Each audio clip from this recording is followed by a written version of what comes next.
વાત બગસરાની કરીએ। બગસરા પંથકમાં સતત છઠ્ઠા દિવસે વરસાદી માહોલ જે છે તે જામેલો જોવા મળી રહ્યો છે અને આ 6 દિવસ જે વરસાદી માહોલ જામ્યો તેના કારણે પાક નુકસાની જે છે તે જોવા મળી રહી છે। ખેડૂતો જે છે તે હવે સરકારી સહાયની આશ રાખીને બેઠા છે।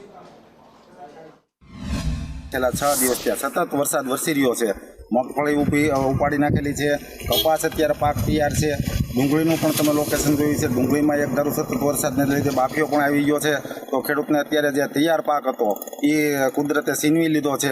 મોઢે આવેલો કોળિયો સીનવાઈ ગયો છે। ખેડૂતને આકાશી રોજી હોય છે। આકાશી રોજી અત્યાર લગીની જે પણ તન તોડ મહેનત કરી અને ઉત્પાદનની જે રાહ હોય એ ઉત્પાદન અત્યારે બધું વ્યસ્ત વયું ગયું છે। આ વર્ષે અમારા આ સાઈડ સિંગના અને કપાસના વાવેતર વધારે છે, તો અત્યારે જે સિંગ ઉપાડેલી છે એ બધી હળીને રાખ થઈ ગઈ છે, કારણ કે વરસાદ એક ધારો ચાલુ જ રહ્યો છે અને કપાસે ઢળી ગયા છે। પવન સાથે વરસાદ આવે કપાસ ઢળી ગયા છે, તે ઉગવા મળ્યા છે અને અત્યારે જે ખર્ચો થવાના હોય થઈ ગયો છે બધો। એક વીઘે 15,000 થી 20,000 રૂપિયાનો ખર્ચો થઈ ગયો હોય અને મોઢે કોળિયો આવ્યો હોય સીડવાઈ ગયો છે, તો સરકારશ્રીને એટલી વિનંતી કે ખેડૂત હમું જોવો કંઈ।